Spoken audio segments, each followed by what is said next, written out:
Terry. I was thinking this. Yeah, thank you. Okay, welcome everyone to the Whangamatā Community Board, 28th of November.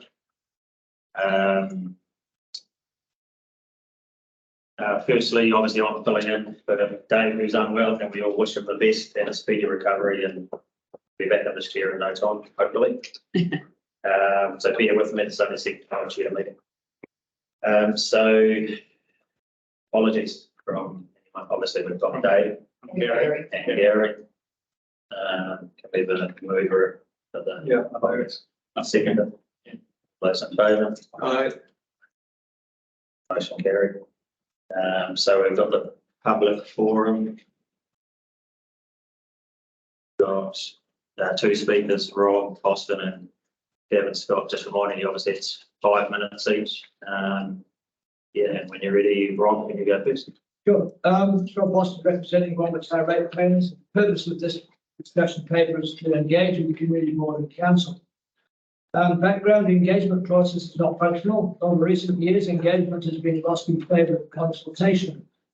The engagement process, what the community wants is engagement prior to decisions being made.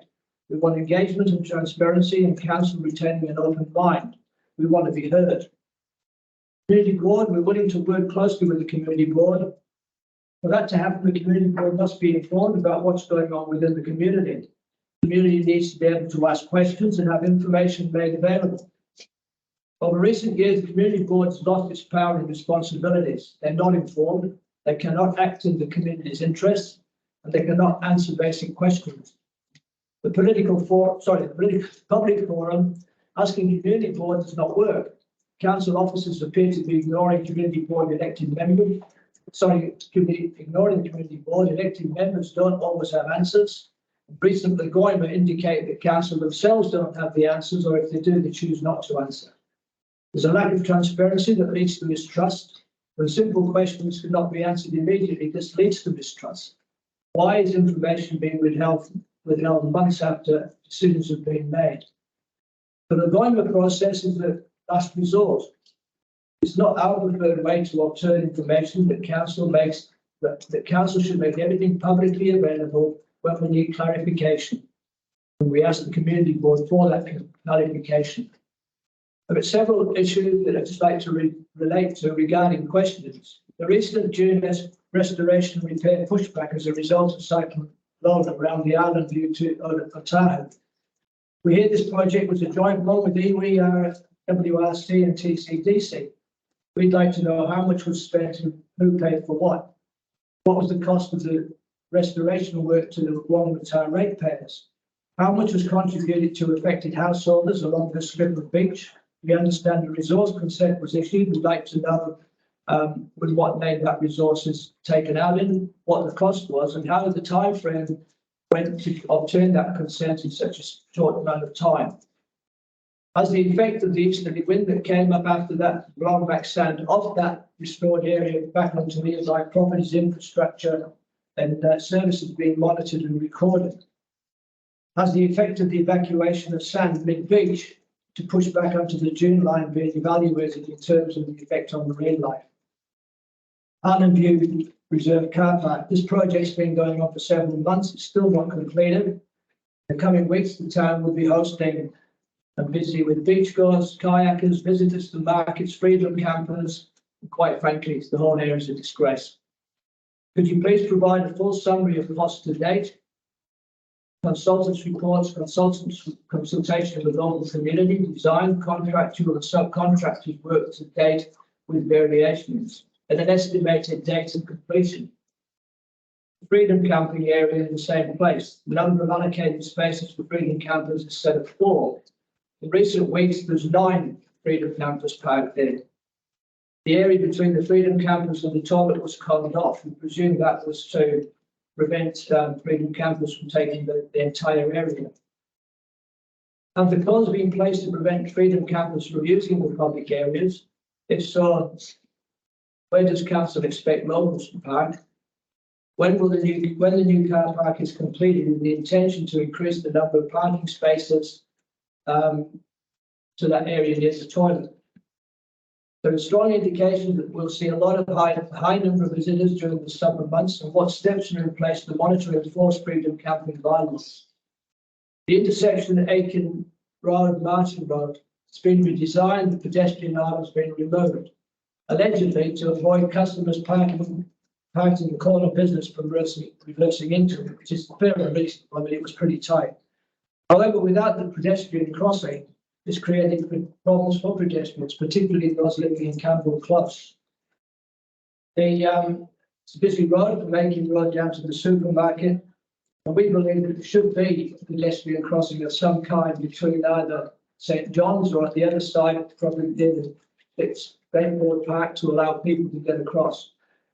That little bulge outside in front of the Whangamatā service station, that's a real concern for us in terms of cyclists who are coming from Martin Road end, and they've got to veer into the middle of the road to turn left to go into bottom of Aiken to the supermarket, or go across down towards Hetherington.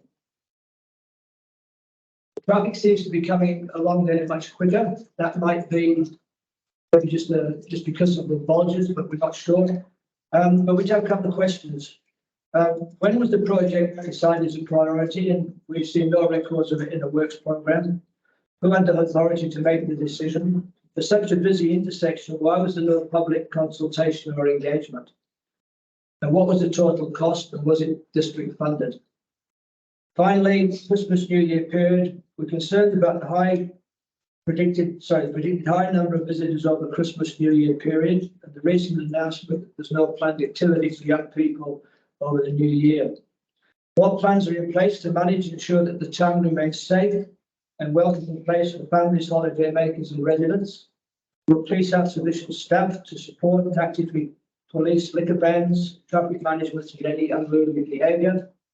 And any additional shifts being arranged with parks and recreation to ensure that the servicing of rubbish bins is increased over that period? Thank you. Thanks, Rob. Any questions?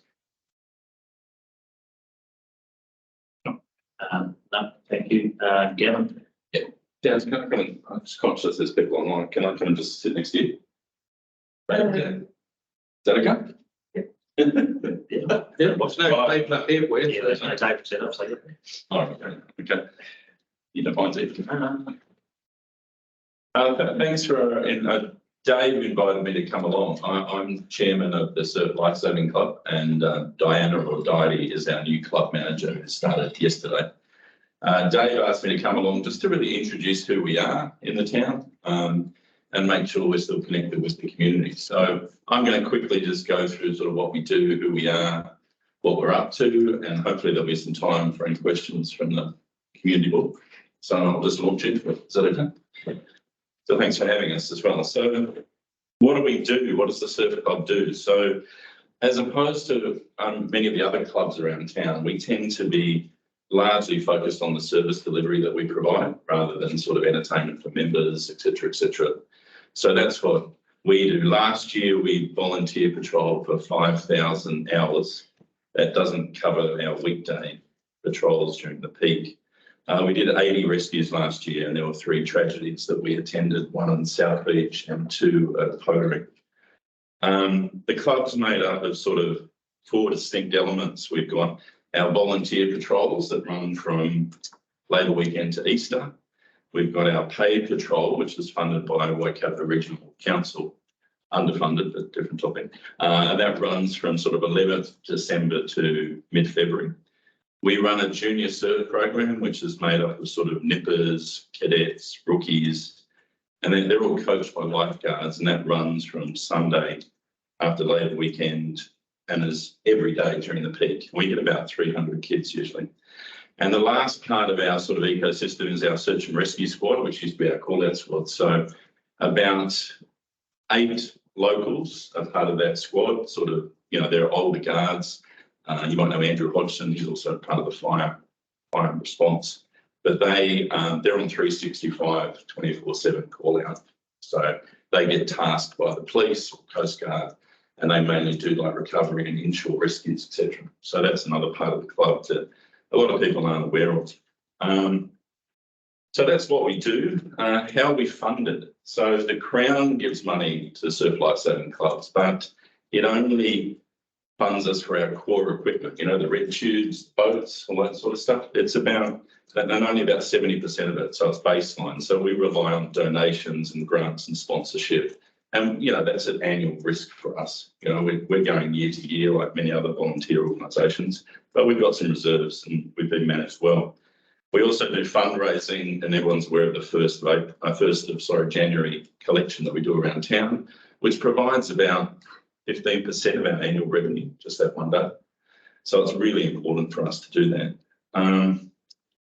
So who are we? So we're part of Surf Lifesaving New Zealand, which when you think about, there's 80 clubs around New Zealand. We've got a central organisation. It's a bit like a sport, you know, like rugby or cycling or soccer. There's a national body with limited sort of central office resource that support us all. We've got 1.5 employees. We've got about 400 to 500 members, either active or associates. And we're mainly people who have got holiday houses here. We're building our local membership base, but in terms of our active lifeguards, but it's been a slow journey. We've got probably 10 or 15, young people that are becoming lifeguards, etc. So that's a piece that we're trying to build up. That's been a historical thing with the surf club, it tends to be. What else have I got to talk about? We're also, in terms of our SAR squad, we look after quite a big chunk of the coastline with the other surf lifesaving clubs. So at the moment, we're working with TCDC, with Gary Tower, the campground and the pottery to try and get some public rescue equipment on that beach before Christmas. So that's one of the things we're working on. In terms of our building, everyone's aware we're doing a renovation. It's about $2.5 million. It's all operationally focused. We're not building restaurants, and it's a surf club, and we're sticking to our core business. There's enough entertainment in Whangamatā for everybody. So that's, hopefully we're going to get a lotteries grant very shortly that will mean we start our renovations after Easter next year. So that's the building. We also run school camps, and the police come and stay at the club, and we also offer our space for some community activities, like the Community Services Trust. We've had psychologists based out of some of our rooms to do counselling, etc. And we're hoping to do more of that with the new club buildings. In terms of upcoming, we've got the Christmas parade on the 2nd, which we're doing with Whangamatā Real Estate, one of our big sponsors. And on the 9th, there's a big surf carnival in Whangamatā, surf boats on the South Beach. So the island view access might be threatened then. And there's also a surf sport competition on the main beach. And the last part of our funding is we do run a surf sports team as well, which competes nationally. And we were the first in the country for the juniors and became 6th in our senior team, which is pretty good for a very small club. So that's who we are. I was just really interested if there's any questions. You've met me, you've met Didy. Didy's a Whangamatā resident, very recent. So please reach out to the surf club, and it's really to introduce her to some of you as well. I know Eileen had a close relationship with our other club manager, so we just thought it was important to come and say hi. So that's it. Thank you. Any other questions from the Yeah, just point of clarification if I can. Around the funding for the professional guards, how's that funded? So the professional guards, it got consolidated into regional councils around the country. So it's funded by Waikato Regional Council. At the moment, based on our, and when I say our, I mean surf lifesaving clubs along the Coromandel, we think it's about $600,000 short.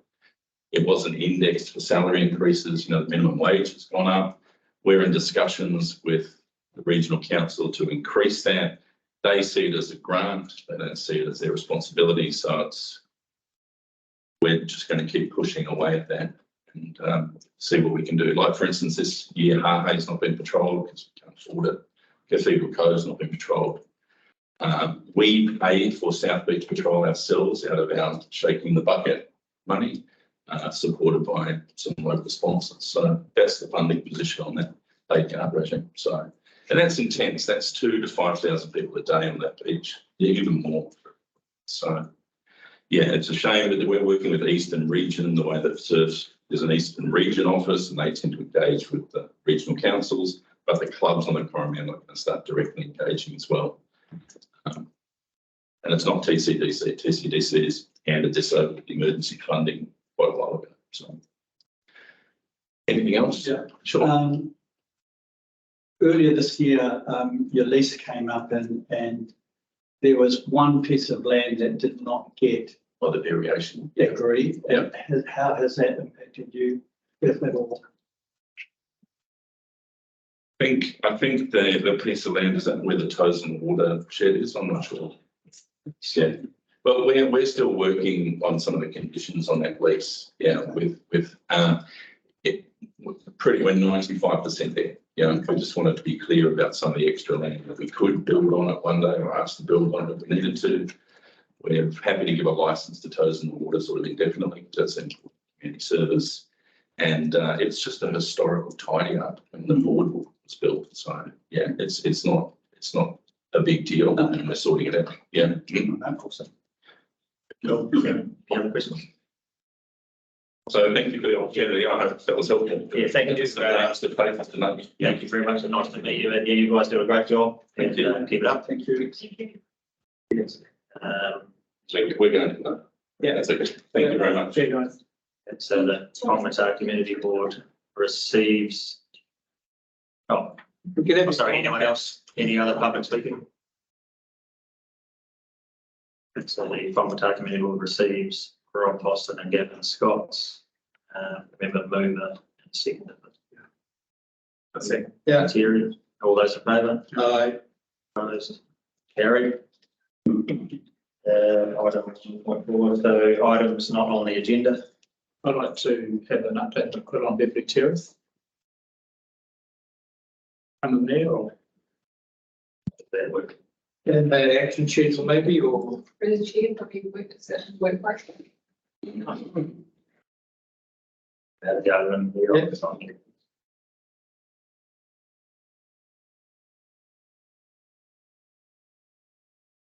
They had some, Okay. action schedule. they had to, Okay, I've got something as well. they had to that. I'd like to see Rob's questions answered. And so I think that as a board, we need to reiterate that these are important questions and that they need answering. So I'd like to see council staff respond to those questions, please, Okay, so can we? by the next meeting. For the chair, you can put that in. Yeah. Yeah, it's an action point. Okay.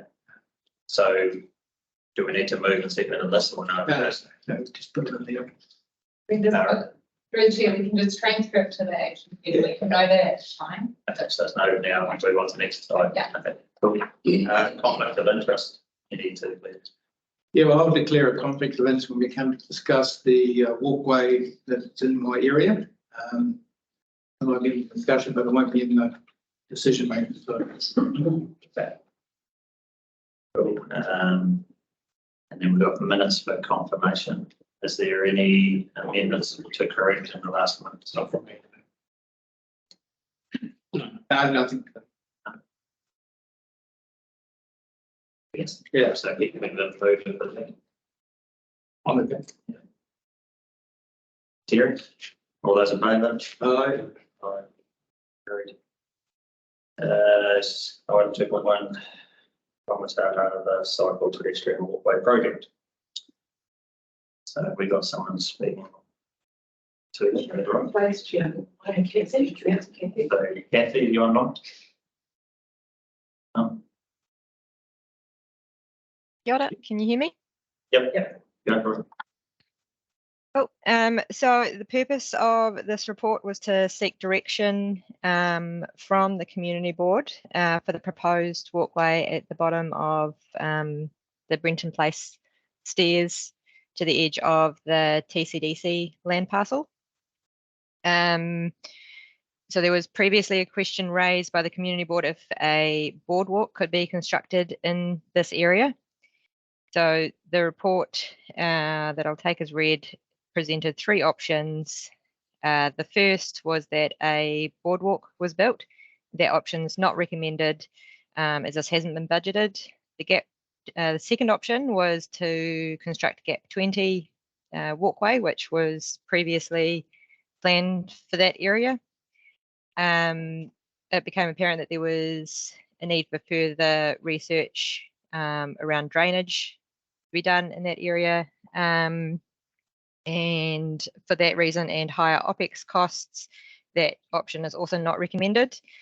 And the third option was to do not proceed with the walkway, but implement minimal repairs and monitor the area. And that's the option that we've recommended.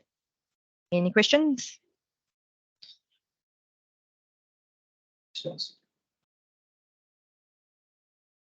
No, not.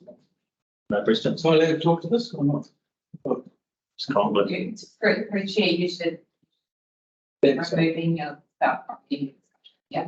No, So if we have no questions on Can I make a resolution that the GAP 20 project proceed? I know it's not recommended, but I think it would be an asset to the community to have a decent track there, some good bush and stuff, and yeah, been up there and despite the concerns, I still think that would be a good project to get on with. So you're recommending option 2. Yes. So that's the way. Does that go involve for a discussion about how it works then? Through the chair, you would need a to move the motion to discuss. Okay, so you're moving on, moving next to you. Anyone else seconding it?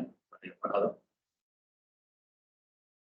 No, I prefer the doing 2 minutes or do nothing. Out of money to get just as a community spend on other things around the community. It's not budgeted for. Is there costings in here on the budget for that? Can I ask that question for the staff? There would need to be further work done on that. After the recent weather events, it became apparent that there's more than just the boardwalk to be the walkway to be constructed. There's some drainage redesign to be considered. If we were going to put in a GAP 20, that would require that the drainage is sorted out, because the OPEX costs would become a lot higher to maintain that if it was to wash out or future weather events. So at this stage, option 2 doesn't have a price. Option 1 with the boardwalk, you must have got a price to come up with that, or no? Neither option 1 nor 2 have accurate budget to them. Okay, There is some budget. That has been looked at, and the rather large progress and put aside because of not the costing, just of where it is and what it is. Yeah, so the budgeting that is in the project would be enough to construct the GAP 20. But yeah, what we're realizing is that the budget would need further budget to do drainage design around that area as well, if we would go with that option. So it's neither option are fully budgeted for. And I put a motion forward that perhaps we go a little bit further and get some pricing to see whether it's a viable option to go GAP 20 or we'll fix it on that on one of them. Yeah. Anyone second that? Yeah, I support that. And I think a bit more detail around pricing, it might be a 20,000 or it might be a 200,000, would probably give us a little bit more detail. If that's, yeah. So how do we do that? I put that motion forward, seconded, is that correct? Yeah. All those in favour of that? Can we just can we just have the resolution up on the screen so we can just read it? No, sorry. I think it's very good to like Sunday, but there, that's what it is saying, right? And just so that we can. Yeah. Okay, so how do we write this down? So basically what we would like to see is. We just get it up on the screen. But then everybody can. I think, yeah. See what the changes.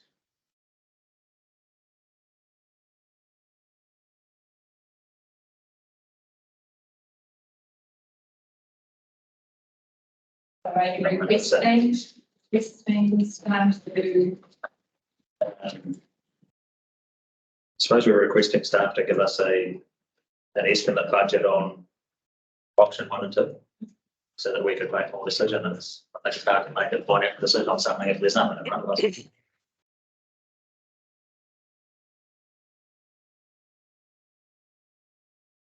So that would require design work. So We've got the design. to receive that budget, there would be money committed to be spent.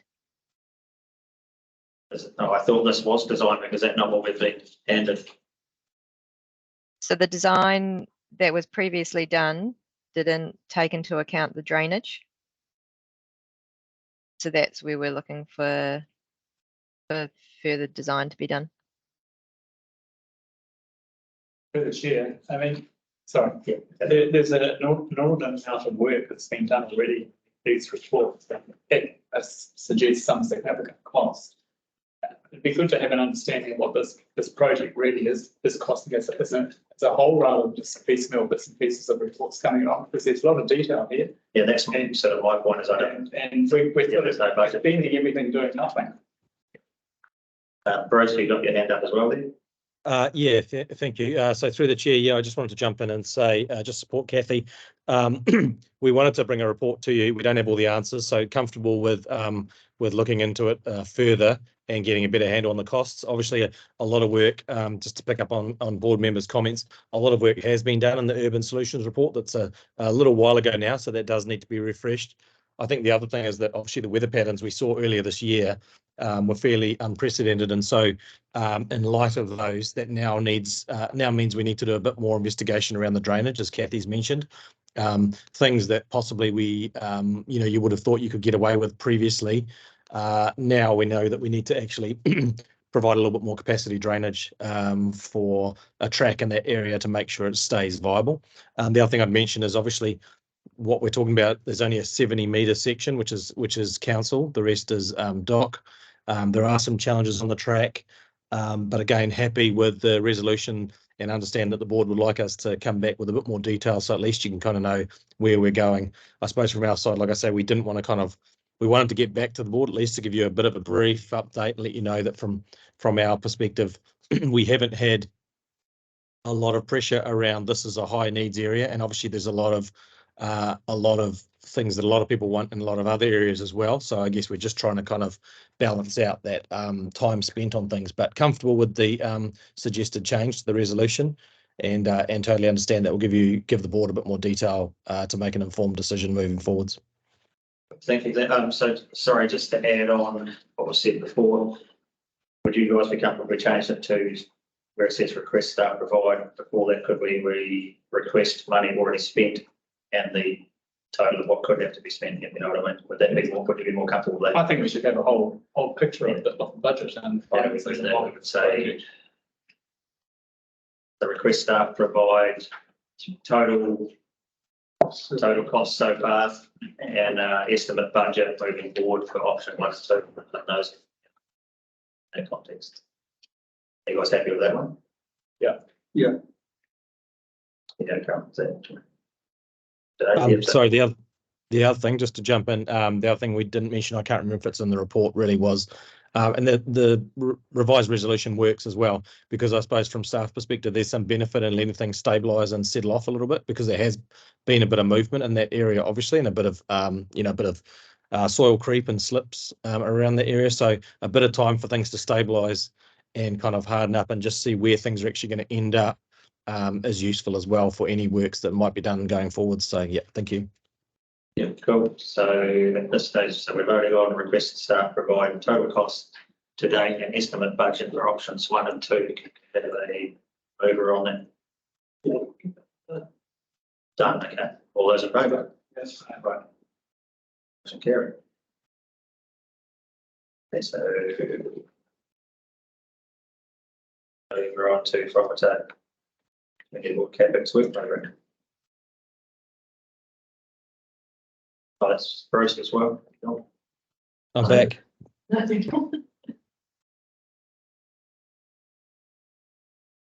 So good morning, board. Yeah, it's the usual CAPEX work program update.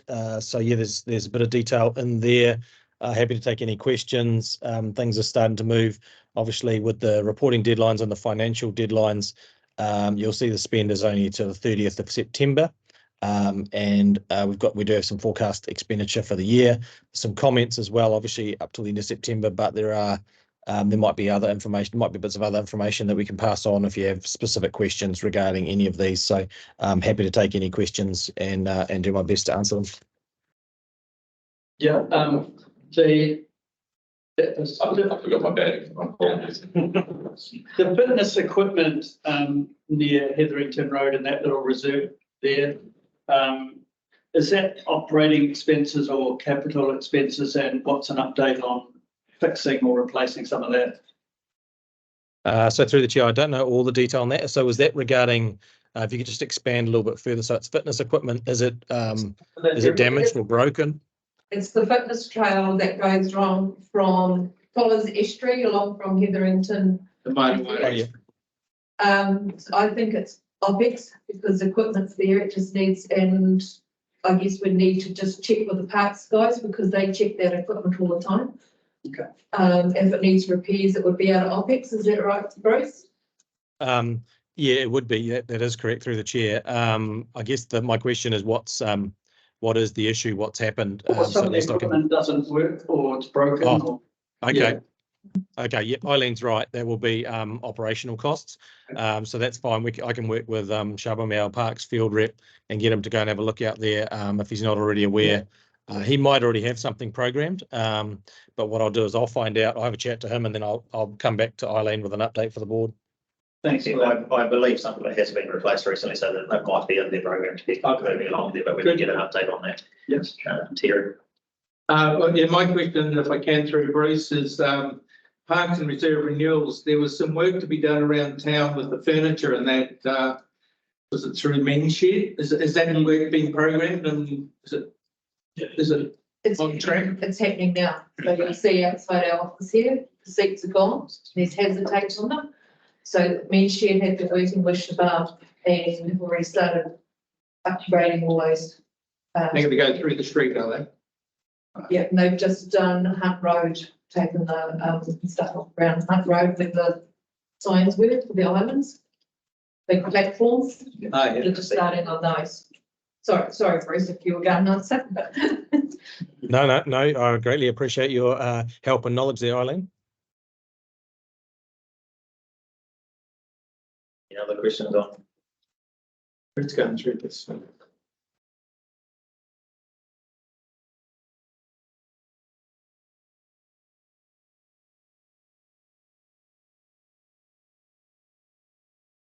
The surfing centres are going up tonight, so you'll see their smiling faces tomorrow morning. Excellent. So just one, also just following up from Dave's concerns not here, our chair was round the schedule for the street lights. Said schedule for works in November, December. Where's that planned for? Is that particularly to a particular area, or is that just a maintenance check? No, the streetlight renewals will be renewed. Is that the one you were talking to? Sorry, Terry, I couldn't quite hear you there. Yeah, the renewal of the street lights. David requested some follow-up, and I just don't know whether that work is what's planned on this schedule or. Okay. So he's looking for a little bit of detail about specific areas where those lights might be renewed. Yeah. I'll talk to the roading team and we'll get that information back to Eileen. So I have a question. I don't know if, I think it's obviously a past project done, but can we get an answer on the Island View car park down there, when it is going to be open? I mean, it's been a completed project for a long time, but it's still boarded off, so you can't get in there. Yeah, I'll speak to the project manager and to our parks team. I know they've been doing bits and pieces of work there. Just, has been a bit of a challenge with the weather, but things are obviously drying up. They have done a bit of additional work there over the last little while. They did some work right prior to Labour weekend, but I'll get a confirmed date of when we're going to get that open. Yeah, it'd be good for us, obviously, as elected members, we get it out to the public and we do get asked a question about it. Terry? Sure. And if I can just go to the lip curb construction, you said that selecting a tender is, I understand the square is the land that's the streets are going to be done this time. Is that right? Yeah, through the chair. So the streets are going to be Tuck Road and the square. That will go out to the market later like in the next couple of days. So yeah, and then we'll be getting stuck into that in the new year. So yeah, the Tuck Road and the square are the two locations for the nib curb. thank you. Any further questions?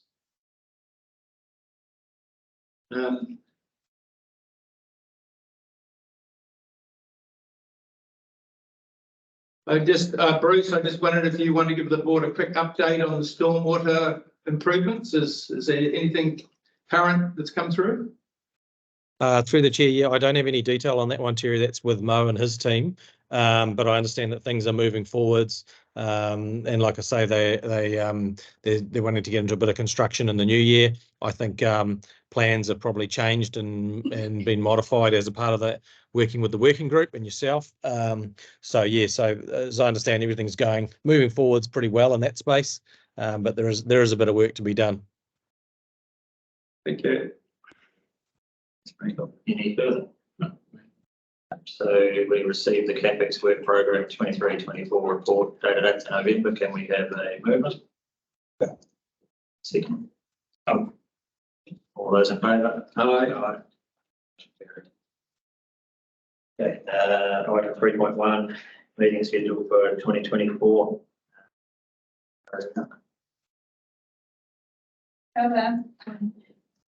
But maybe I can come sit next to you.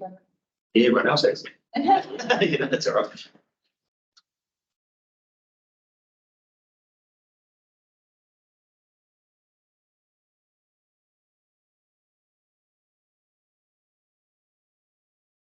Through the chair, I take the report as read. I think you would recall I had a brief report all with you after the last formal meeting, just around the preference for the community networking days. And it was decided that you would have it after the formal meeting. So we now factored that into the schedule.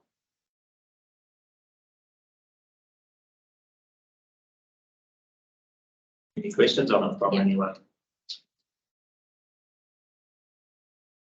Anything new in there, Ariana, that we should be aware of? Through the chair, no, just other than the fact that you now will have your networking sessions after your formal meeting. This one's obviously here. Deeper in it. So something.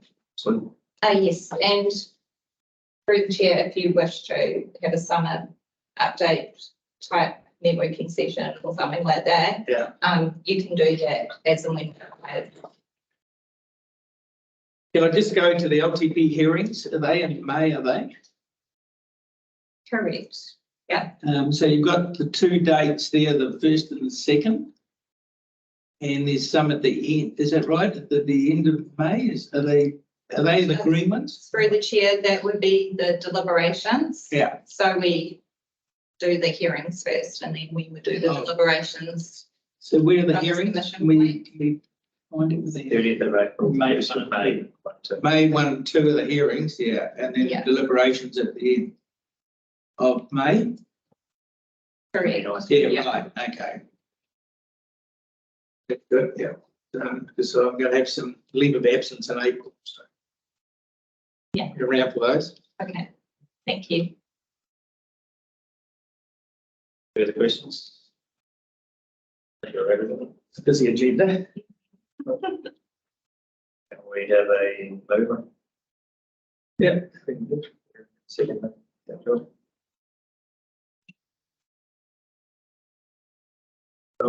All those in favour?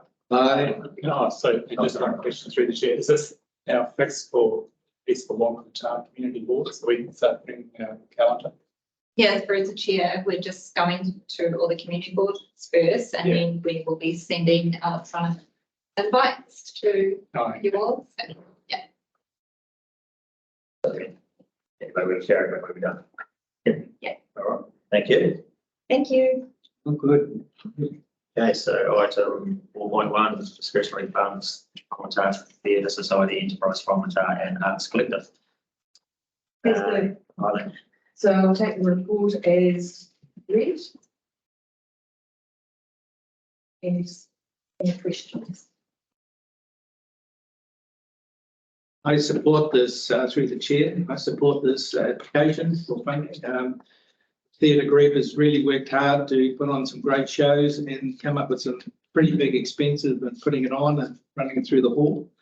So I think this is just a sort of a helping hand for them and support the application. So are we going, do you want to go through it? Each thing, you're talking about the 3,000 for theatre side at the top there?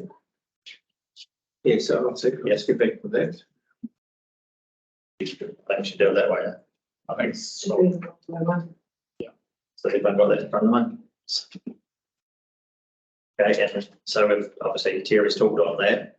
And then when we go down to enterprise Whangamatā, well, we're going to come, well, yeah, so you want to do item at a time. So we're looking at theatre society, anything in their report that but we're I'm asking. speaking one at a time, but also the overall costs and what we have left. And we're going to have to be quite diligent in managing our costs.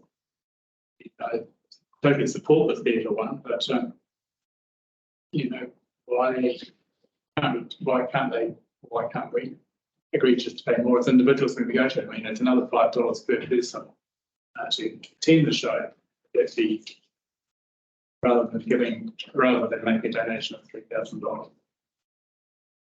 Through the chair, I think what we normally do is support them through a contestable grant, but this year they were cut right back.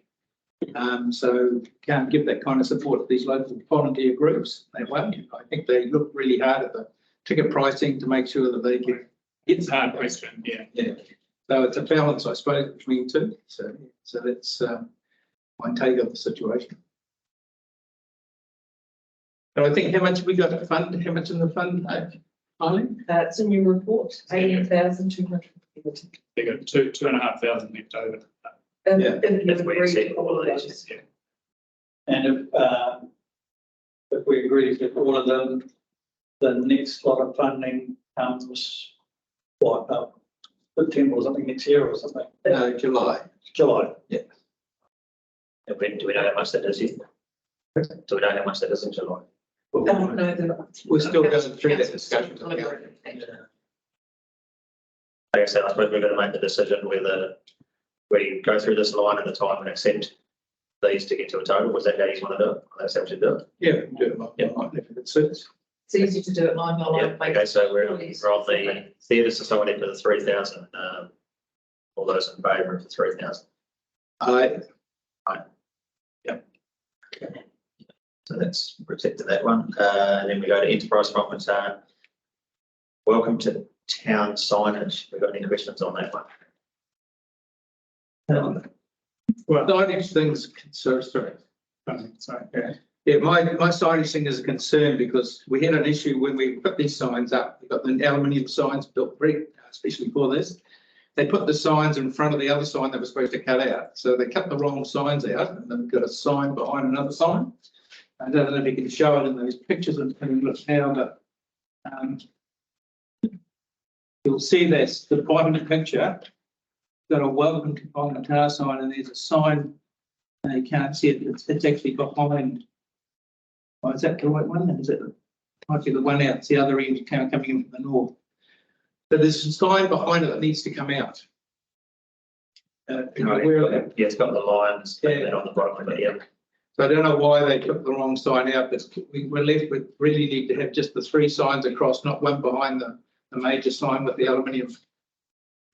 So I can answer that. Obviously, I've been work alongside with enterprise. I think what they're trying to achieve here is they want to go out and redesign the whole lot of the signage. So it's a big, better welcome to Whangamatā sign than having little ones like that around there.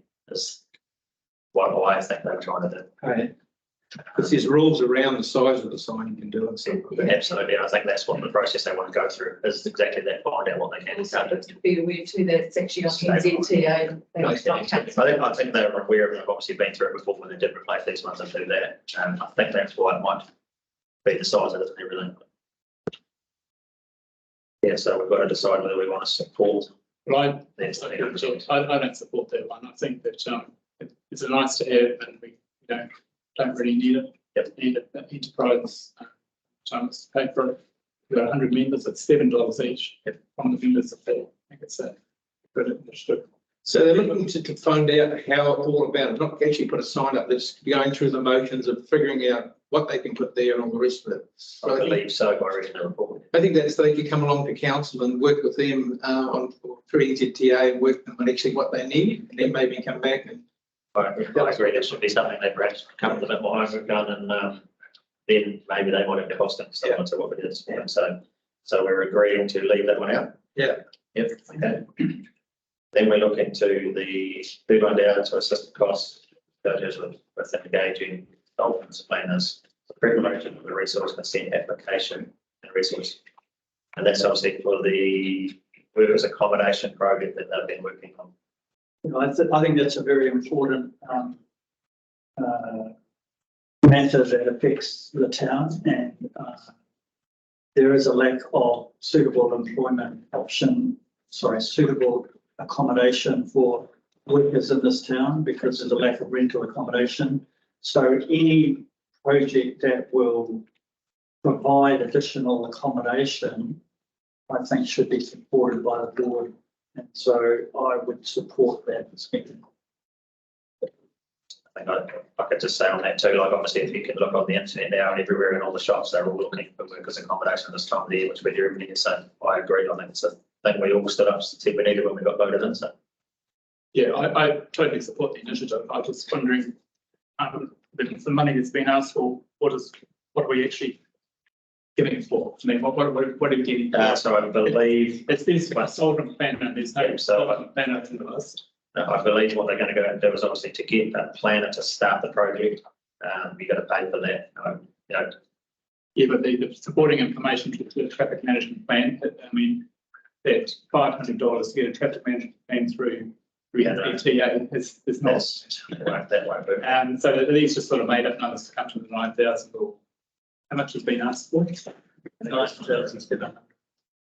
Yeah, and talking to Patrick about this, there's a concept plan that's been drawn up. It's with Bruce Scott. Yeah. To help them get started. And really, this is to support them getting the next steps. There's a lot of money that they're going to have to come up with themselves on this, fencing the place and going through the compliances. So it's really just a helping hand to get him on his way.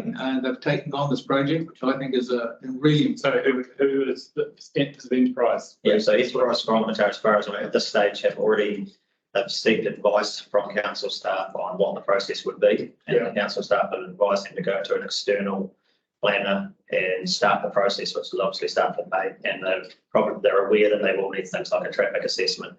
They're going to need, like Terry said, defensive. They are looking at purchasing their own amenity blocks and that sort of stuff, hiring the cabins. I think they're quite far into it, but now comes the time when they realise they've got to start spending some money. So they'll come to us for an initial help to start it off, and then they'll go out. They are talking about funding a good portion of this. So it's all related to being consultants and basically to come back, I think, with the next presentation where this is where we are off, this is what we have to do to finish it, and this is. So I believe that's what it's about if I read that report. I think what's the benefit of all this is we've got a ratepayer stood up and said, here's a piece of land to use. You know, I totally support this thing. It's just that the supporting information and why you came to 9,700 is not correct. It's not true. So I'm happy to support an initial funding of that amount of money. One further question, Dennis, that's not really shown there. Do you know roughly how many of these tiny homes they're talking about?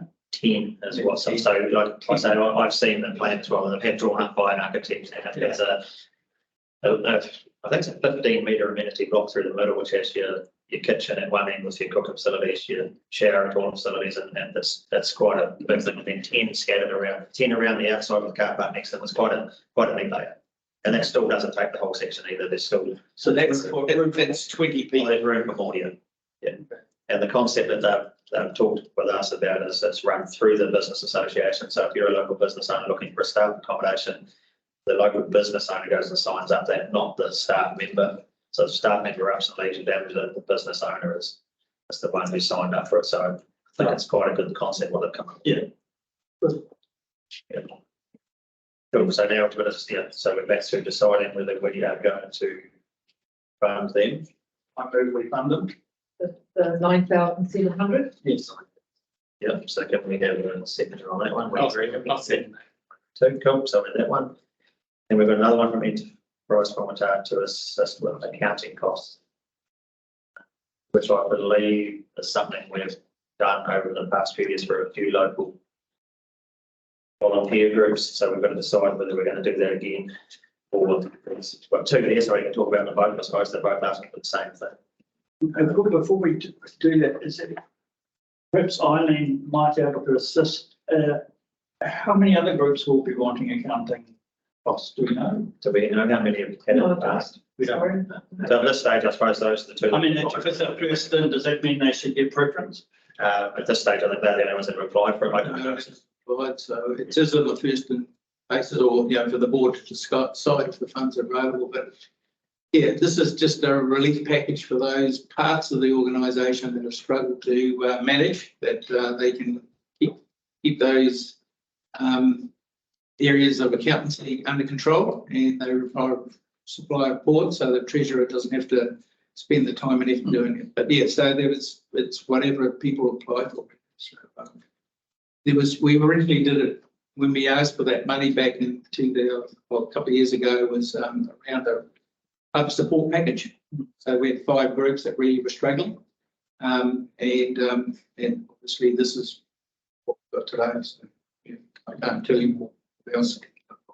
So at this stage, we look at it as the two that have applied, and we decide whether we take that one.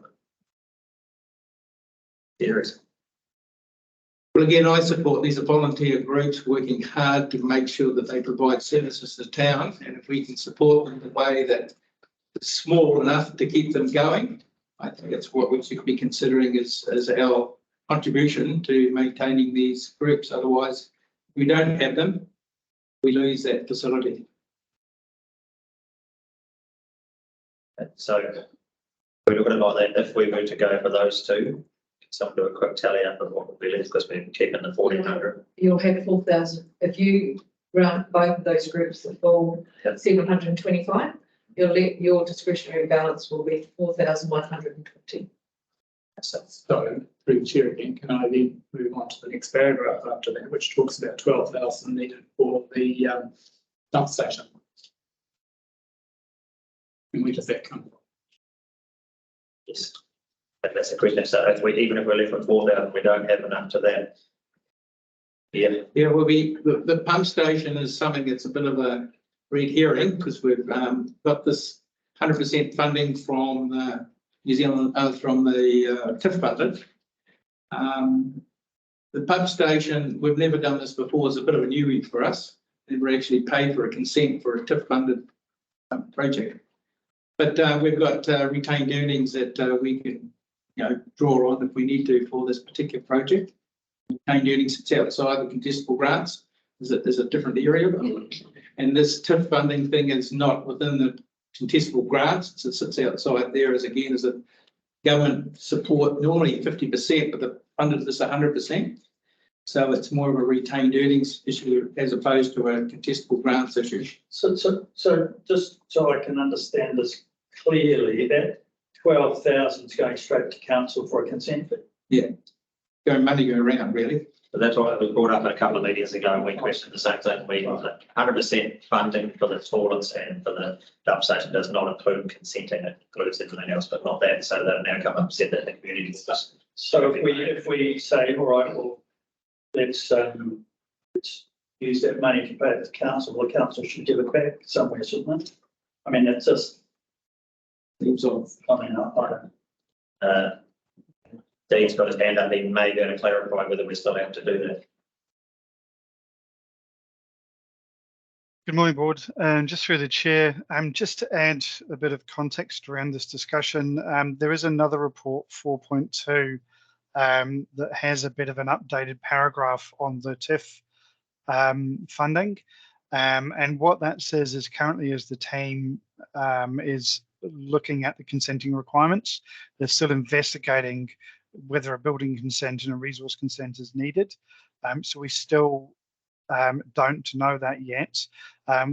Unless Faith, who's online, has managed to complete that piece of work, or Steve has managed to complete that piece of work.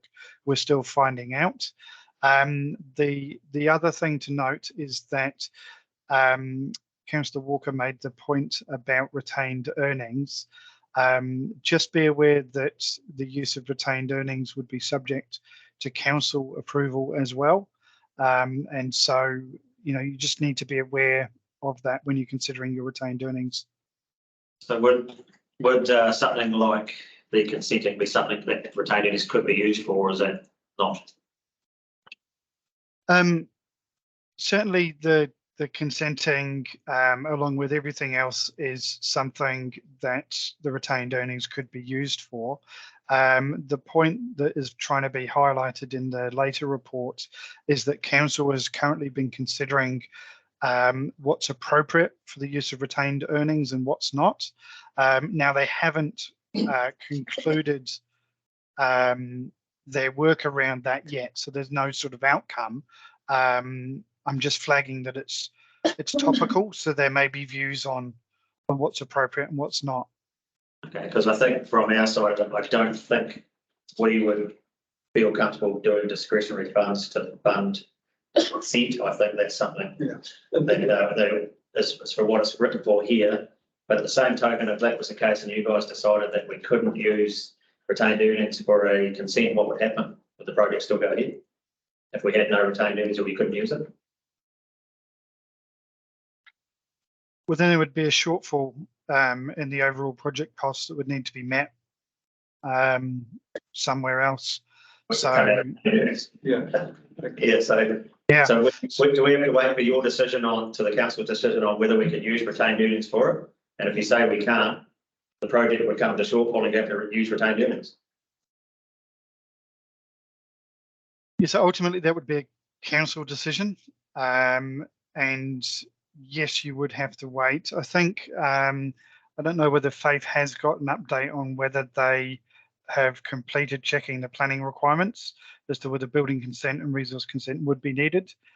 Faith, have you completed that? If not, that's okay, just say that you haven't. No. Okay, so at this stage, I was going to say, who's going to complain if you went ahead without consent? Well, I think the issue that Dean has raised is that they don't think they may not even need a consent, may not need a. Yeah. So we need to know that first before we're going anywhere, really, don't we? Yeah. So can you hold TIF to ransom and say, oh, you didn't give us enough, and it's half built? Well, they gave us the full amount. Can I just stop us here? We actually have to go back because we've jumped a couple of things forward. We've got to finish this funding first of what we're going to do. I know the question was on, whether we can use. Yeah, but that's part of it, this whole report, that discussion with respect, that discussion around the consent fees and whether or not council will approve using the main funds is all part of this report. So we are able to talk about it. And it's been flagged to us as a flag. You guys think you're going to give all this away. Just remember, you might not have 12,000 for the consents, which we don't even know an answer for. Yeah, but I think we need to step back to where we were when we're going through line items at the time. If we can get to the 2 times 725s and work out whether we're giving them out, we can then get a total value of what's left and work back on there. I think we'll still have to decide though. So we need to decide whether we're going to give those 2 out now and we can have a total figure and then move on to the next one. And move on to your conversation on Chairperson. So can we have someone are we going to pay the 725 for 2 or not? Yeah, I move we do. I was second that. So all those in favour to pay those? Aye. Okay, so now we need to do the tally up on those. You're left with $4,120 in your discretionary budget. Yeah. And discretionary budget's really to support local volunteer groups and things like that. So that's our contribution that you give back to your community. And even though it's been cut in half this year, it's been slashed quite drastically. There are still ways that we can do it. This is what we've got left. I certainly would want to see a consent come out of that for a dump station. I don't think that's the right. No, I agree, but if it's been flagged in this report, well, that's what I say. So we can move on to that now because we're still on the same item. Is that correct? So on 4.2, even though we've done money.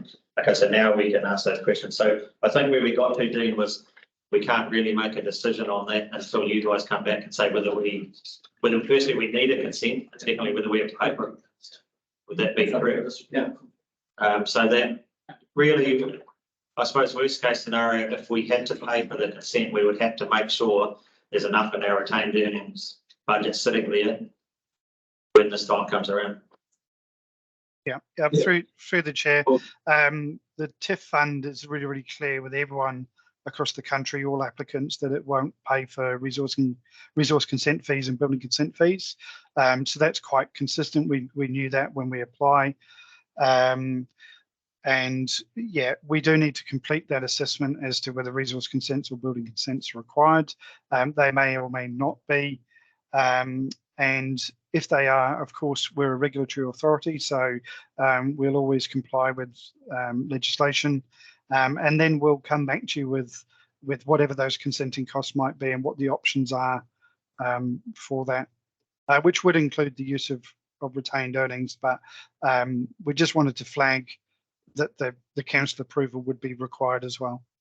Cool. So just a follow-on question from that. If this is a new thing, obviously you've had TIF funding for many, many years and it hasn't covered consenting. Where did the consenting used to come out of, but didn't come out of a community budget?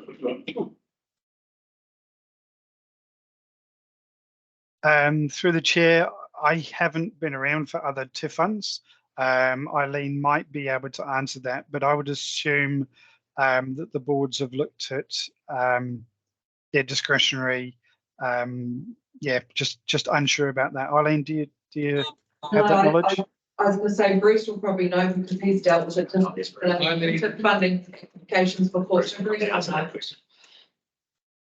Yes, hi board, through the chair. Often in the past we've been like co-funding the TIF projects, and so they might fund 50% of the project. So we've already got 50% of the funds, and so any consenting would be paid for out of our share and not out of the TIF fund. So I'd say that's how it's done. It's hard to remember back, but I do recall that previously, and I don't know if it was this board, I don't think it was, another board in a different area did fund out of discretionary fund some consenting fees for one of the projects, but that's just a kind of vague recollection I've got, and I can't recall where it was, but I don't think it wasn't Whangamatā. Okay, so normally on other applications it's 50%, 50, so that's when the consenting comes in and TCDC covers in. Okay, so that's why we're in this situation. It's different.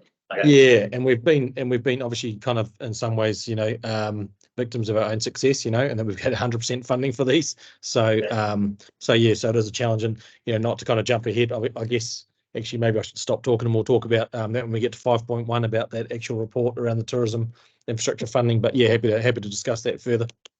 Cool. And a couple more questions now. Yeah, just want to ask, you've got TIF funding for 600,000 toilet upgrade. If that came to 588, would you have to give 12 back, or could it go to consent fees on the other TIF project?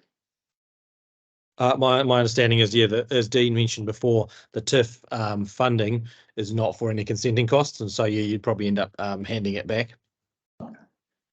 Yes, is that correct, Bruce? Because the toilets down at Island View was supposed to be a 6 lot. We only had to take a 4 lot because of a tree in the way. So there was $150,000 spare there. Is that money returned to the government? Is it?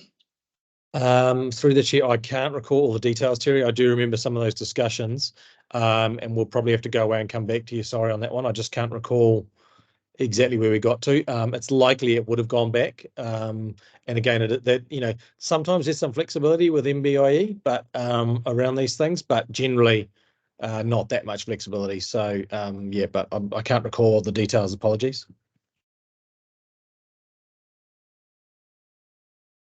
Any other questions? Yeah, no, I think the other thing was we had a new toilet down in Big Road, so whether that needed consenting or not, did you know, Eileen? No, I don't, sorry. We had to thrust into the road to it, didn't we? There was extra costs there.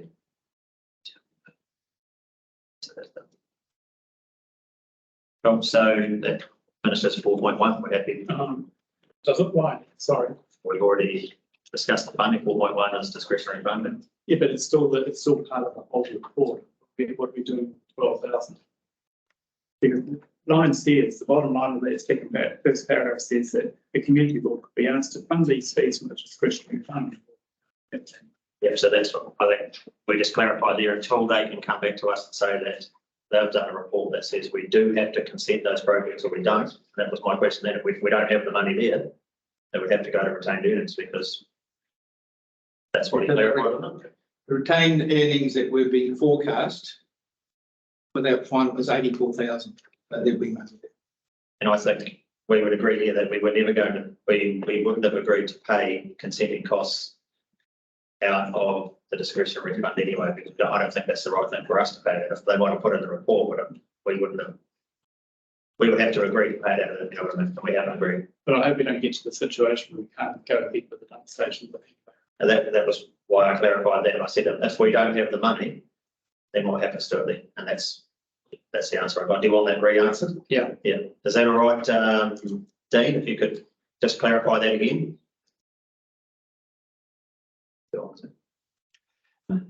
Yep, that's correct. And look, the reason why we have to put these things into the reports is so that you know the board is fully informed, so that if you do expend all of your discretionary and money is required for TEF, then you are left with whatever your balance is plus retained earnings.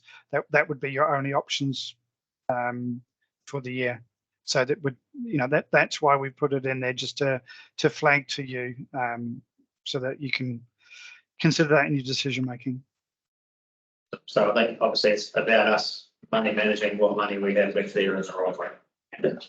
And if we've got, what was it, 4,000 something left in discretionary, and we're waiting on the report to show us how much we have in retained earnings.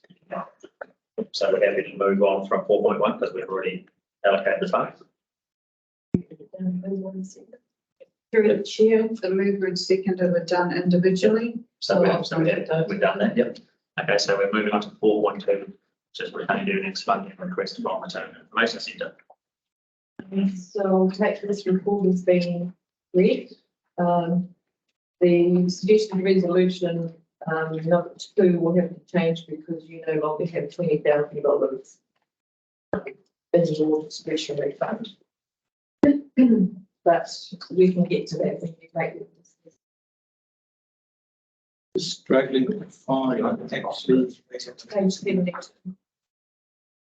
Page 72. Sorry, when you say we can get to it, if we don't have the money, do you mean that can be found some other way? I don't have a page to get it. So it says approves of declines request for up to 20,000. We don't have 20,000 anymore, so that's. So we can't approve it. I've got page 70. That's page 70. We can use this. Yeah, I think that's all. Go to the 28. I did see it on the internet, but it's not on this one. I have to accept it. Does someone do a joke? No. Will you keep the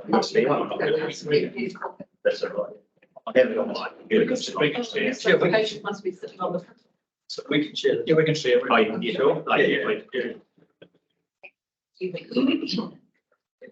Only at the end of it. All right, so Eileen. So Yeah, so just take that's what has been read. everyone's read it, you happy?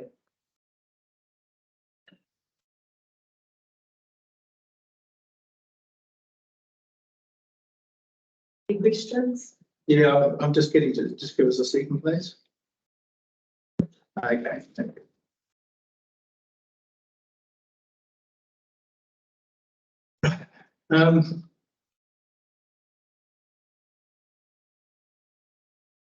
I think I'll start with the question.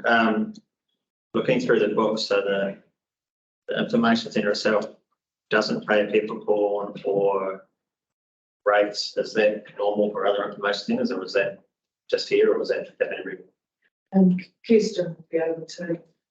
So I don't know historically what the arrangement at Whangamatā is, but no, they don't pay for power or peppercorn lease. The other information centres do. They will pay $350 per year, and Coromandel Information Centre pays a private lease to Kilt, who own the building, and it sits around $6,000 per year. Can I ask a question in the suggested resolution? Where does the 20,000 come from? It's from the 30,000. That's what I just said before, that you did have funds in your discretionary. Oh, discretionary fund, but the others, the But now retained. you don't have it, so Yeah. number 2 Oh, is out because yes. you do not have that in. So it all have to come out of retained earnings. That's correct. Okay, so a question on that with the retained earnings. I think in this report, we don't have the retained earnings figure yet. When will that come out to us? I have had an email this morning from finance to confirm that the $84,000 is your confirmed retained earnings. And is any of that committed elsewhere at this point? No. But if we just discussed this for this week, we've got to leave some room if we have to do consenting for 2 projects as well, so we've got to take that into account. We're just not spending it on anything at the moment. Just through the chair, if I can just quickly brief the history that we've always taken the support of the community board out of retained earnings, not out of discretionary or fiscal funds.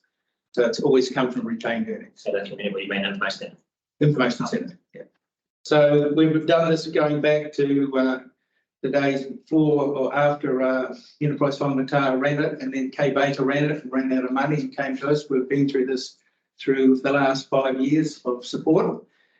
We couldn't get it into the annual long-term plan because it was already done. So we've had to pull this out of retained earnings these last 3 years. This is the 3rd year of that LTP. We're looking now to try and lobby the council to include it into the ongoing funding for the community, to give it to surety for the next 3 years. And those discussions are underway, haven't been confirmed anyway, but this is the last of the 3 years, and we found that this funding model is suitable when you look at the library, which we run around about 74,000, and they're asking for $80,000 to come to see us. 2 people in there that they know have to run it, we know what's going. So there's 1 person in there all the time knows what they're doing. It's run on the same model. I think if you looked at the cost of that business and this business, we run it very frugally. I think TM's library is $1 million and Mercury Bay $600,000. So we run a really tight show here, and this funding allows this group to provide the service they provide to town as our front door to the town. So I support using the $28,000 from retained earnings out of the $84,000 that's there, and give surety to this program for this financial year, and then look at the long-term plan for future funding, which is district funding, isn't it? They have district Funding. So we've been funding this out of local funds in the last 3 years, part of this process. Kerry, with your experience, this 84,000 retained earnings, what other groups will be putting a hand up for that? Nothing. It's totally up to the community board to decide. It's normally projects that have been originally planned and rolled over and not done. So the community, the information centre is a regular one. Yeah. But that's the only one, is it? Yeah. Okay. Only one. So the board actually has to recommend to council. Council has the final decision. Yeah. Yeah.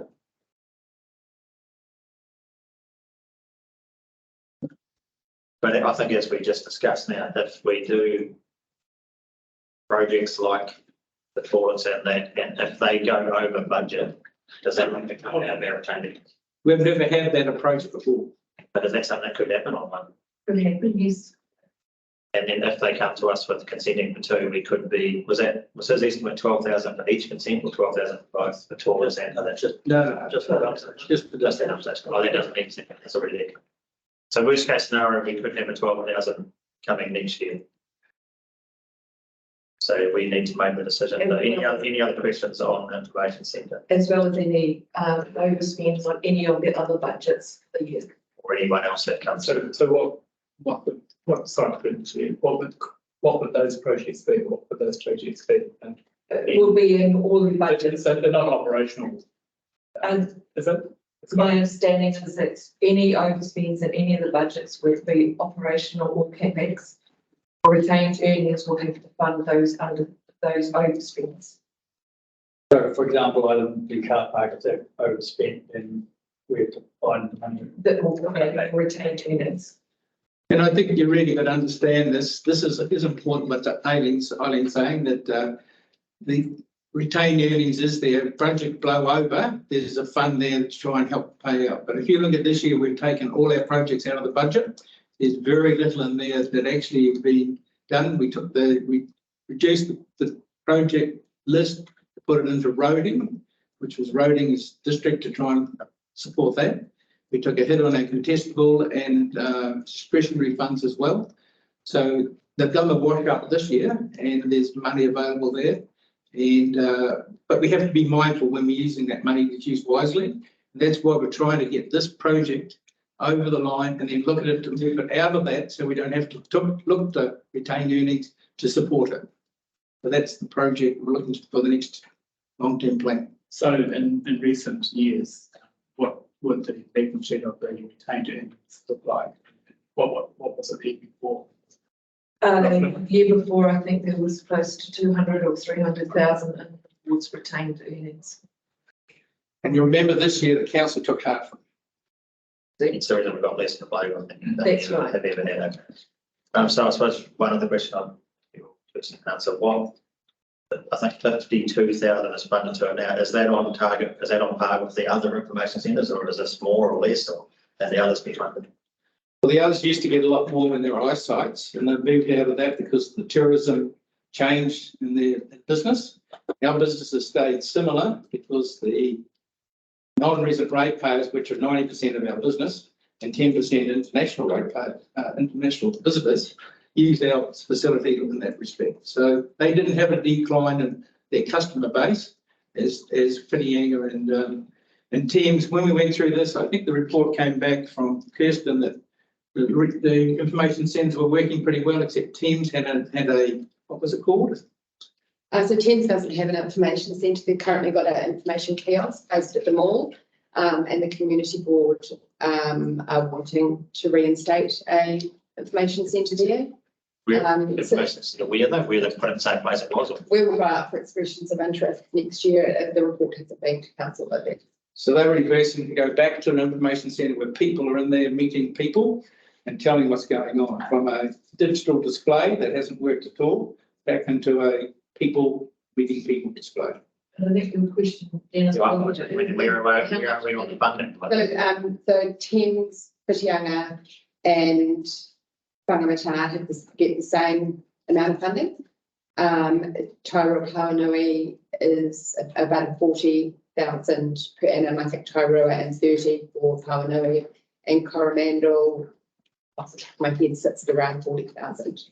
That's, I suppose, the next question. If we don't do the 30,000 on top of the 51 or 2, what's the options there? If we don't, I'm not going to have, you know. will be up to the VC. Good up to the VC to decide where they want to run the business. And I think what you've got to understand, people, is that the information centres are like libraries. They run to suit whatever that community wants. And you'll see, I told you the numbers in libraries, well, the same thing, information centres are run to suit whatever that town feels suitable to meet the requirements of its people. So I don't think money comes into it. I think you find that whatever they decide to see, Thames or Tairua or Pawanui have a different concept and how they run theirs. Thames has had a different one, want to change it. So this is around about what we want for our town.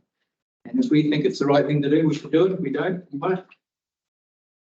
So we've got there are 3 options connected. This is any more discussion on it or any questions for Eileen? But I'd like to do a new motion. I don't agree with that one. I'd like to approve that Whangamatā Information Centre received $28,000 from retained earnings fund, not from the discretionary fund, and for the rest of the 2023-24 financial year to increase the funding model to $80,000. So the board can't approve 28,000, they can only recommend to council. Recommend, sorry, yeah, like we've done in the past. So their request though was 30,000, so you're saying. 28,000. 28,000 makes it 80,000. That's the,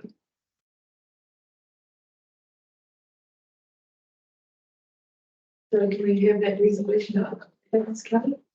any other, if you guys got any other questions or anything that you'd like to clarify on?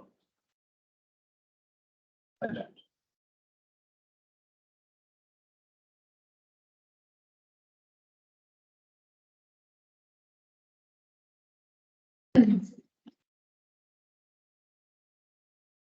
So you've got the recommends to come from the 28,000 being provided from retained earnings. Yeah. Do we need to say what it's for? Oh, you got the first line in there. So, yeah. That's what I'd like to make. Amendment to the. Okay, so if we agree to that, we're agreeing on it for a 1 year term. 1 year term. So there's another question, since I wasn't here in the last term. How many times have they got an extra 30 on top? Last 2 years, because we couldn't get into the long term. So that was on 1 year terms as well. Yeah. And This is continuation. was there any conditions in that $30,000 that they had to go and find their own funding on that, or just it was condition that we're hoping to get it funded from the council? No, it was a condition that they approached us on, that they needed to run the basic program. So if we do it for this year and council doesn't fund it, is it going to happen again next year? So it's up to their board, so it's. That's up to us as well, I suppose. Yeah. So It's up we've to got to us to decide. whether you want to recommend to council or not. Okay, so firstly, you guys happy for that to be changed up there and then to vote on that? There's still a 3, or there's not a 3 anymore? Yeah, so you can. Three still. Yeah, so your choices are to exactly that. Basically funded or not funded? That's Yeah, what it or you can actually recommend, well, can we change it to a different figure if someone's coming? Does it have to be 28 or was? that's the figure that Terry has put forward. They've actually requested in their application 30,000, but Terry's. Saying 28,000. 28. Well, I'm just a little bit concerned, if I can still have some debate on it, that we don't really know what else is coming along that retained earnings, and that's quite a big chunk of retained earnings. We haven't got much retained earnings. I'm not sure. Yeah, I'm of the same thoughts that if we go and spend a big chunk of it, you know, it's obviously half of what it used to be or and some, it used to have 200. And if we've got to do consenting and other things, what else are they going to take us for, till then? So we've got to think on that. When's the critical date for that? Or what's called? When do you run out of money, you know? So when do they get their funding, Kirsten? Did you mean that for the? 52,000. I mean, if we didn't provide this and they said, oh, we've now run out of money, we can't pay our staff, when They does that get happen? 3 quarterly payments, they get quarterly. When's the next quarterly payment? They just had one. They just have one, so this could be deferred if possible to February, and good point. Well, I'm not saying we shouldn't necessarily, but if we defer that, it's not going to adversely impact, and then we might have a better view of what other things have come up, maybe. You can defer the decision to February if that's what you choose. And then we may have more answers from the council to do it. And other retained earnings requests might come in for that, I don't know. But if it's not critical till then, I think I would prefer to defer it to February. Okay, I so don't think we had a retained earning request last year, except for this one. Okay, but yeah, I don't know, but. So at this stage, yeah, we've got Terry with that and may defer, but we've got Dean there's got his hand up too, so can we hear Dean? They answer our questions. Through the chair, I won't answer your questions, but you're right about you don't know what's coming up. But I'd just like to go back to that TIF conversation that we had earlier, because it keeps coming up, this consenting. I've read forward in the agenda pack to the last paragraph on page 83, which is in the actual TIF report itself. And I just wanted to flag that paragraph indicates, and it's a more recent report than those other ones, that they're not expecting consent requirements for the motorhome dump station on the new site. So it's certainly not absolutely not, but it's indicating at this stage they don't believe there'll be consent requirements. So just in light of this conversation going around a couple of times, I thought I would better just draw that to your attention. But irrespective of TIF and whether we need anything for those consents, you're right that you don't know what else is coming along. You also don't know what overspends or potential underspends there might be during this financial year. Awesome, thank you for that. Okay, so need any more information or any more questions? So we make a decision. Well, I suppose one further thing, if we did adjourn it has to be like approved by council rather than us, we're just making a recommendation. So let's check there. When is their meeting on that? Wednesday. Okay. So Through the chair, our meeting is on the 12th of December, so it will come through the minutes for confirmation. And so if it didn't go to 12th, it would be the 13th of February, correct? That's for us to do. If we hold it then it would go, we'd write that report and go to the council for the next council meeting for a decision. So you're going to defer the decision Well, if we did. to your February meeting? Oh, that's after this. Yeah, February so meeting. your February Okay. meeting So, is yeah, next after, one. Yeah. so we'll go to the council meeting Okay. after. Well, that. that's probably too late. Well, how does that work with the funding? Have they had more funding? So that would be the 5th, it would go to the 5th of March. It's probably more than 3 months. So When does their next payment come? Just had one, when does the next one come? Will be then, it will be then, they will be getting their funding in the end of March. well, I'll support Terry's motion, given that information. Okay, so we got them up there, we got. Yep. So we need to vote on recommendations. So we're looking at number 2, recommend that the council 28,000 funded from retained earnings for a 1-year term. All those in favour? Or you to make it quite clear, you can put for the 23-24 financial year. 320. That's from today till July next year. Yeah. That's when that's the financial year for this year.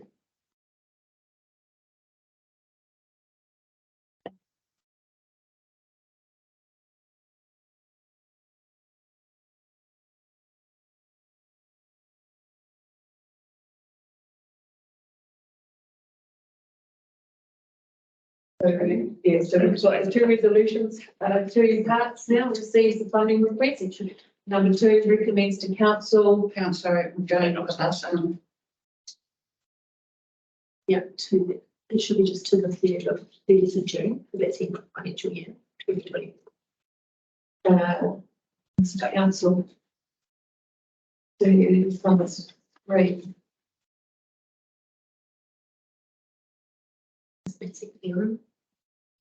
So the funding will last up to June 2020. Yep.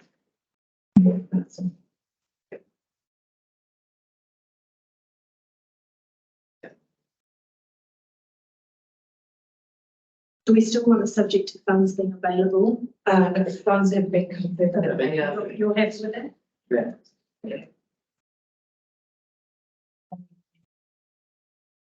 Remove decline. I'll just sort of do some-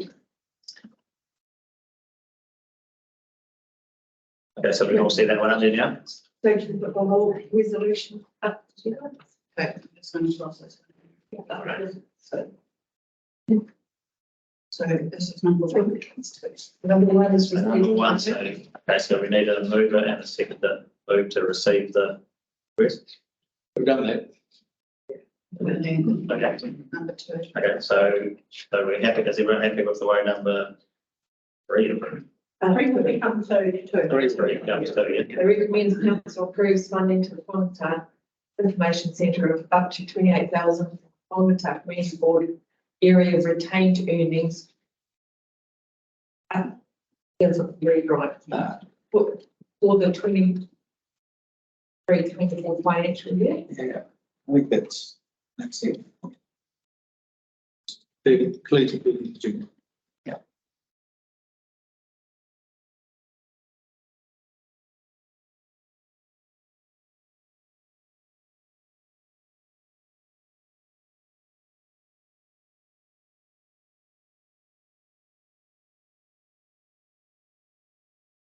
So rightio, so we recommends council approve funding for the Whangamatā Information Centre of up to 28,000 from the Whangamatā Community Board area retained earnings for the 2023-24 financial year.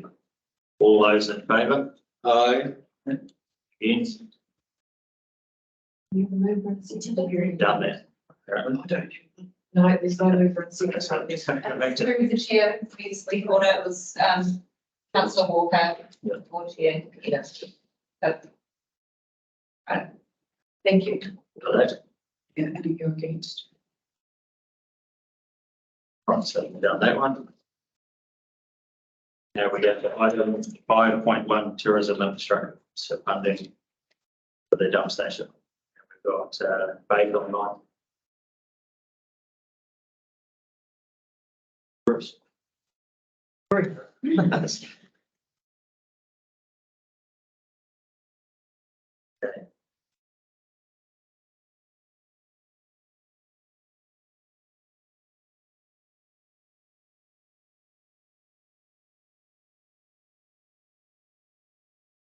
Okay, so we. Hi, board. Hi, board. So yeah, through the chair, I'm just here to support Faith. We've done a bit of a team effort on this one with Derek being out of action. The only thing I would mention is that I would suggest a change to the resolutions and drop resolution 3. So there is a delegation, Chief Executive has a delegation for accepting the TIF funding if no additional funds are required. And at this stage, we believe that the case to be is that we don't need any additional funds for the projects. Now, obviously, we've had quite a long discussion about the consent fees. So my proposal on that would be, we don't think they're required, but we don't know 100% until we actually get into a bit more detail. So if it turns out the consent fees are required, we'd come back to the board and let you know that at that time. But at this stage, we actually think that they're not required. And so based on that, the Chief Executive delegation is in place to accept funding for TIF money that funds a project 100%. So resolution 3 is actually superfluous and can be dropped. Understand that? Yep. So any questions on this? Yeah, this is kind of a roundabout one, but are there any more planned TIF applications for the Whangamatā area? So nothing at this stage through the chair. Obviously, we need to wait for the government to obviously kind of get themselves sorted out and see whether those kind of funds do come from Ministry of Business, Innovation and Employment. I'm not aware of any unless one of the rest of the team jump in and say they're aware of something else coming. I'd say that'll all be considered in due course. Yeah, because I was thinking of the access across the bridge to the bike park might be a good TIF kind of project. Through the chair, it could be. In the past, and again, I'm not a specialist in this field, so one of the team might want to jump in. In the past, they've had a number of restrictions around what you can and can't apply for. And if something is, previously at least, was applicable where you could apply for funding from Wakatahi NZTA, so if it's associated with roading, footpaths, those kind of things, bike paths, you actually couldn't really get in amongst the TIF funding for that. So, but again, we don't actually know moving forwards what kind of funds might be available and what the requirements might be. So yeah, so definitely from our perspective, staff perspective, happy to put forward those types of projects in the future if applicable. I was got a question, just suppose you can answer the Port Road toilets, obviously the ones that is here, is that a complete like for like, but they're not doing any building work, it's just literally replacing the interior? Correct. And that's the sum of $600,000 just to put some more toilets in there. Yep, through the chair. Yeah, these are very expensive public toilets. The standard that you have to build to is expensive. I get that totally. We have this question all the time from community boards, and yeah, it is challenging. That's all. Yeah, I can Yeah. guarantee we're going to get that from the public. So the answer to that is that toilets are just expensive to build. Yeah, they are, and we've been through a process previously in other board areas where we did get a lot of pressure. The board members got a lot of pressure from the public, and we obviously felt that too. We did go and approach builders and get them to quote on how much it would cost to do everything, and it came out like about the same, probably a little bit more actually than the established suppliers of all this equipment. So yeah, but totally understand it. It's a very challenging fact or story to actually try and articulate to the public. So yeah, I don't underestimate the challenge with that, and it's particularly for board members who are out in the community like you guys are day in and day out, and so yeah, understand that. Yeah, I think the only positive out of that is we're not actually paying for it, it's 100% so funded, so that's not a bad answer. If it was council funds, I think we might have some more questions out there. Yeah. Cool. Any other questions on? I'm happy to move the resolution. There you go. Here it is. Cool. So 1 and 2. So all those in favour? Aye. Okay. Bruce, you're moving on from us on the 5th of January. So on behalf of the community board here, thank you. And we wish you all the best. Yeah. Thanks, Dennis. Thank you, board. Thank you for your support. Yeah, thank you. No worries. Thank you. Always enjoyable and enjoyed the support of the board. So thank you very much. Appreciate that. You're more than welcome to carry on listening into the rest of the meeting. You don't have to listen. Thank you. All right, so 6.1, the action schedule.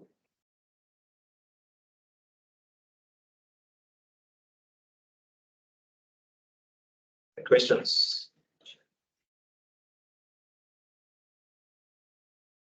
Yeah. So the dump station, which we're going to talk about, I think that's.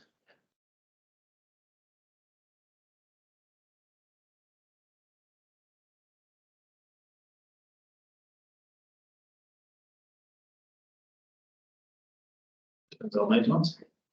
Sorry, on the action schedule? Yeah. Yeah, I'd like to include Rob's questions in here as part of that, and I think we need to get some answers for that. So do we, hopefully by the next board meeting. so you better add in that next week. There was something else on that earlier on. A bit big terrace. Terrace, but you want to add it to here as well, don't Do you just want to update on the traffic? you? Of what technically, but what's the summer? Yeah. There was a traffic calming measure. Yeah.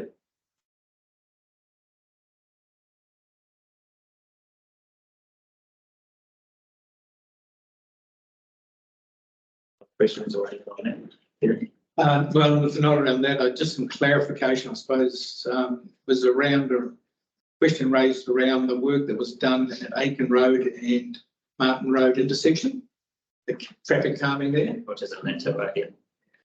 So I don't know, to program in this moment, talk about how that program came together.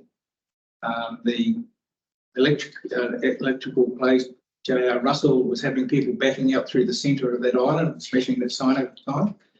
And council got several reports over a period of time of the danger that it caused, and came back to us with a traffic calming option. That was to put bulges on the corner. And they were going to do Casement as well as Aiken, but they've done Aiken to try and slow the traffic down into a smaller zone to slow it down. So that was, Ed Bailey took that on board and put that project together. And it really came out of a series of RFSs and issues around people backing out of that area. There was talks about moving the traffic pedestrian crossing further down because they don't like them close to the corner, but it stayed close to the corner. They say the bulges of slowing the cars down has made that more friendly. So I don't know, but that's really the history around how that became a project. And I suppose the proof will be in the building in a couple of years' time. If there's been more or less accidents there, we know it either worked or didn't work. Yeah. But it's been quite an accident-prone corner in the past. The living just down the road. I don't think there has been any accidents since it's been replaced. I don't know any stories about the next intersection where they can do that as well, but that was part of the plan as well. But couldn't do it. So no other questions on that? I just got one of the painting of the chorus power boxes. Could we ever resolve that? The last meeting. We did last meeting. meeting. Yep, we did it the last meeting. We used some of the other pictures that we knew Okay. about the areas. So we agreed on that. All right, so can we have a move and second it? Okay. Yep, so all those in favour? Carried. So chairman's report. So chairman's report, which straight that is read. Any, where have we did that quickly? Any questions on that, but that we can note the down? Any move there? Movement? Second. Second. All those in favour? Motion carried. Thank you. That's the end of the meeting. See you all when we're back here in February. Cheers. Thank you, Dennis. Cheers. Thanks. The recording.